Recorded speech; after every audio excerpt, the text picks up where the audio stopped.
রিজিকের মালিক কে? আপনাকে আল্লাহ পাক যতটুকু রিজিক দিয়েছেন তাকদিরে লেখা আছে না? তাকদিরে লেখা আছে না? তাকদিরে লেখা আছে যেটা, সেটা কি আপনি না খেয়ে মরবেন নাকি? যদি আপনার তাকদিরে থাকে যে আপনি 50 বছর বাঁচবেন আর 50 বছরে আপনি 500 মণ চাল খাবেন, কথার কথা, ওই চালের এক দানা বাকি থাকতে আপনি মরবেন? মরবেন না। তাহলে রিজিক কি আমার সাথে সম্পৃক্ত না আল্লাহর সাথে সম্পৃক্ত? এই বিশ্বাসটা করতে হবে। তো দাড়ি রাখলে কি মেয়েরা পছন্দ করবে না নাকি? বলেছে যে বিয়ে করবো না দাড়ি রাখলে, এমন কথা বলেছে? যদি কোনো মেয়ে এরকম কথা বলে, ওই মেয়েকে বিয়েই করার দরকার নেই আপনার। যদি কোনো মেয়ে আপনাকে বলে যে দাড়ি রাখলে ভালো লাগে না, শেভ করতে হবে, না হলে বিয়ে হবে না, বিয়ে করব না, ওই মেয়েকে বিয়ে না করাই উচিত আপনার।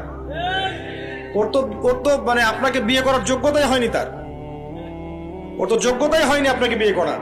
সে তো দাড়ি নিয়ে প্রশ্ন তুলছে। যে মেয়ে বলবে যে নবীর সুন্নত আছে এজন্য আপনাকে পছন্দ করি, তখন বুঝবেন যে হ্যাঁ, এই মেয়ের মধ্যে ভালো কিছু আছে। যেই মেয়ে দেখবে যে আপনি নামাজি কিনা, যেই মেয়ে দেখবে আপনি নামাজি কিনা, দাঁড়িয়ে আছে কিনা, ইমানদার কিনা, দিনের জন্য কিছু করেন কিনা, হালাল খান কিনা, ওই মেয়ে ইনশাল্লাহ আপনার ঘরে শান্তি দিবে।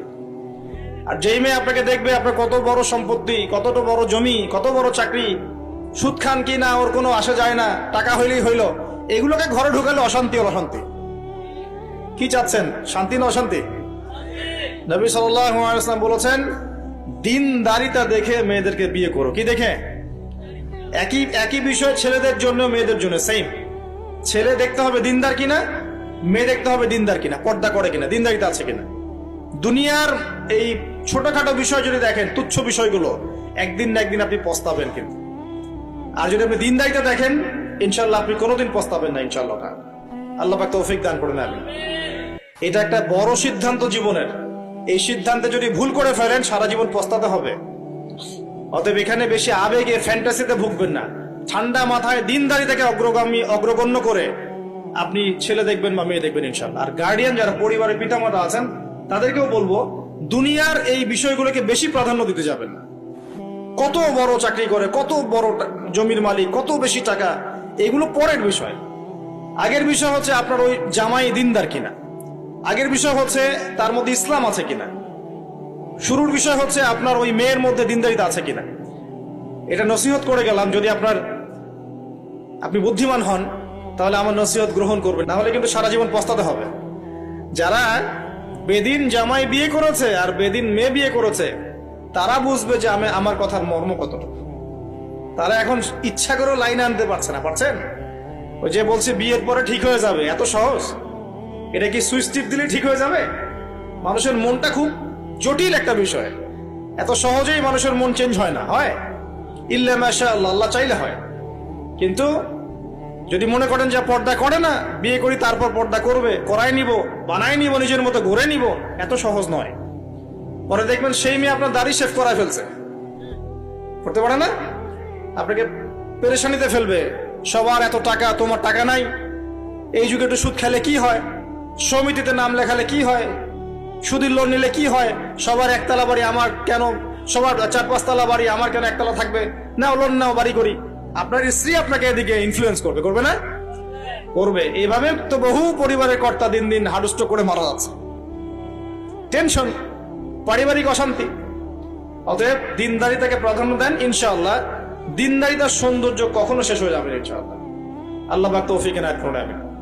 প্রিয় ভাইরা, আলোচনা একটা বড় অংশে এবার আসছি, এদিকে খেয়াল করেন, একটু মনোযোগ দিতে হবে। এখন থেকে আমরা একটু গুরুত্বপূর্ণ জায়গায় যাব।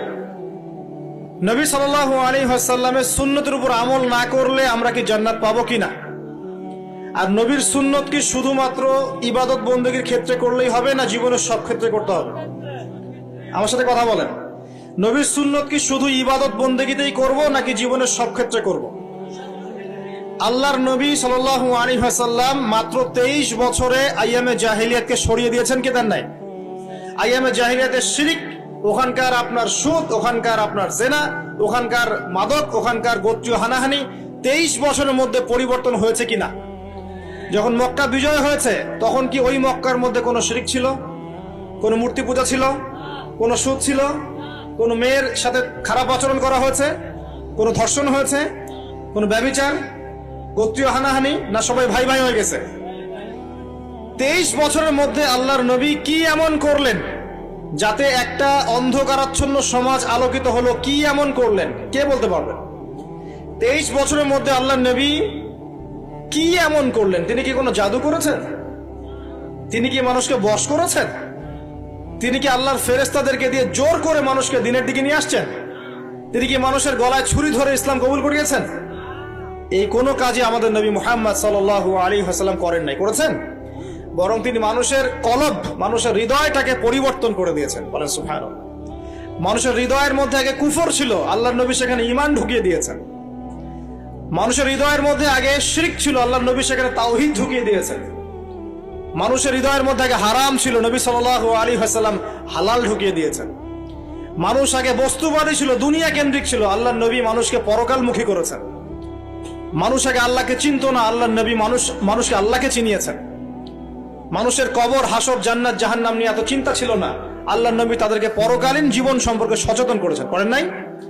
কিভাবে করেছেন? উত্তর, নবী সাল্লাল্লাহু আলাইহি ওয়াসাল্লাম দুইটা উৎস দিয়ে করেছেন। কয়টা উৎস ভাই? 1 নাম্বার আল্লাহর কিতাব মানে আল কোরআন, 2 নাম্বার নবীর সুন্নত মানে কি? হাদিস। আমার সাথে কথা বলেন। 1 নাম্বার কি? আল্লাহর কিতাব মানে কি? আল কোরআন। 2 নাম্বার নবীর সুন্নত মানে হাদিস। এই কোরআন এবং হাদিসকে কেন্দ্র করে মাত্র 23 বছরে নবী সাল্লাল্লাহু আলাইহি ওয়াসাল্লাম পুরো জাহেলিয়াতের চিত্রই পাল্টে দিয়েছেন। পাল্টে দিয়েছেন কিনা? আচ্ছা, কিভাবে? উত্তর, নবীজি এবং সাহাবীরা সর্বপ্রথম তারা সবাই কোরআন তেলাওয়াত করা জানতেন। 1 নাম্বার, ঠিক আছে? তার মানে সমাজ পরিবর্তন করতে হলে আমাদের সবাইকে কোরআন তেলাওয়াত করা শিখতে হবে। 2, নবী এবং সাহাবীগণ সাল্লাল্লাহু আলাইহি ওয়াসাল্লাম কোরআন শুধু তেলাওয়াতই করতেন না, কোরআনের অনেক অংশ, প্রায় পুরো অংশই তাদের মুখস্থ ছিল না? তাহলে আমাদের কোরআন মুখস্থ করা লাগবে কিনা? পুরো অংশ না পারি, অল্প একটু করা লাগবে কিনা? অথবা এতটুকু না পারি, 1 পারা পারবো কিনা?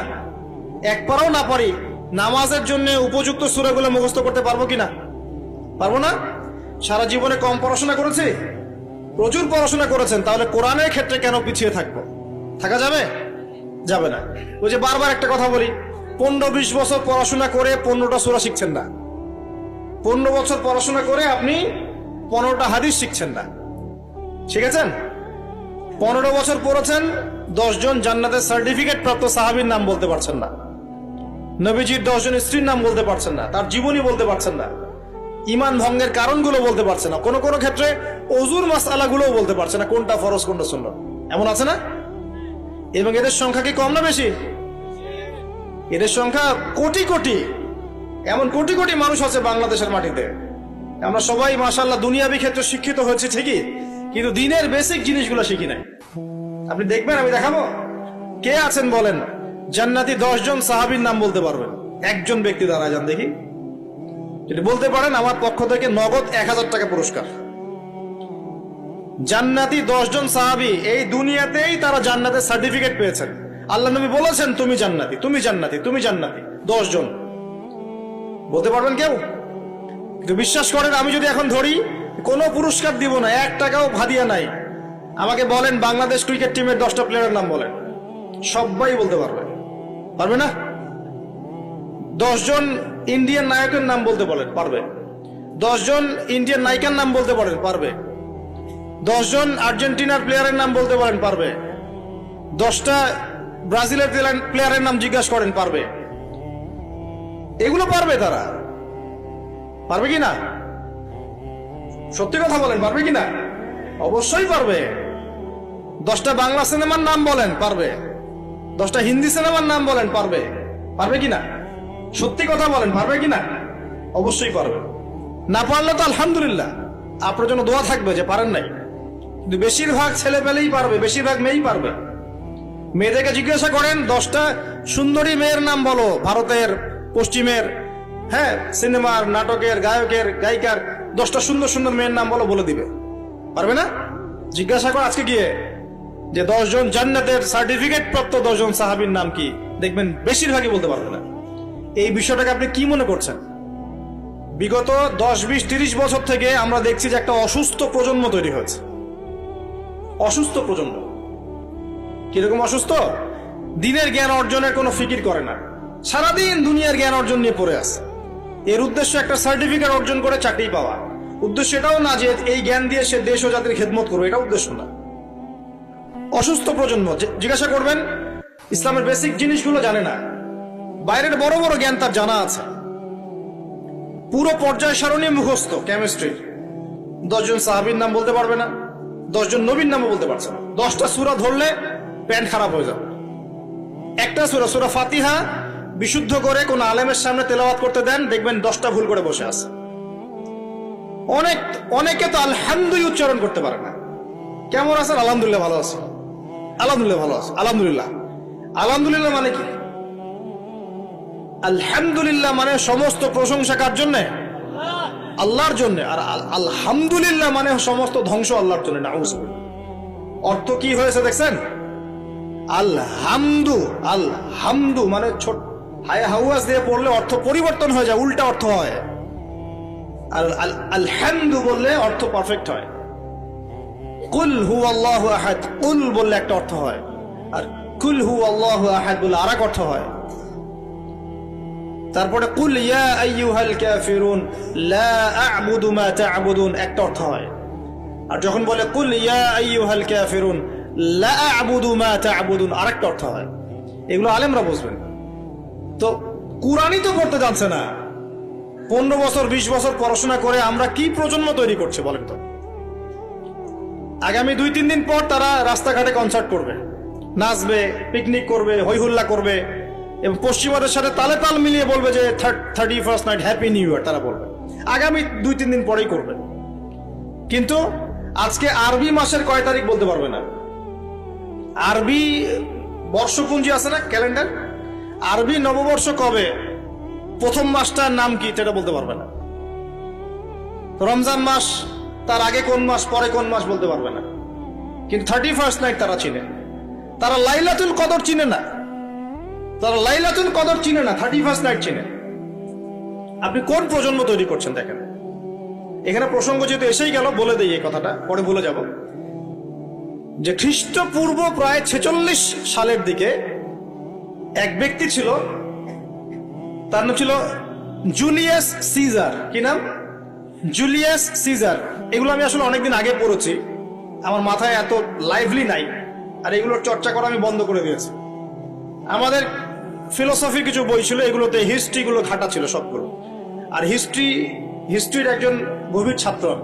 তো এই জুলিয়াস সিজার নামে এক ব্যক্তি ছিল, যে আসলে সিজার নামক এক দেবতার উপাসনা করত।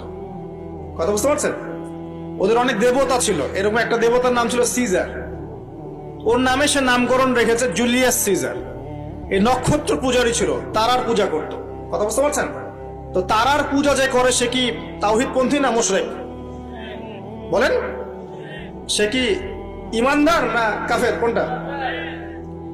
এখন সে একটা ক্যালেন্ডার ফর্ম করেছিল, এর নাম হলো এই গ্রেগরিয়ান ক্যালেন্ডার বলে। তো এখানে প্রথম বর্ষ যেটা, এই প্রথম বর্ষতে উৎসব পালন করা শুরু করেছে এই জুলিয়াস সিজার নামক এই ব্যক্তি প্রথম, এবং সে সমাজ এটা চালু করে দিয়েছে। এরপরে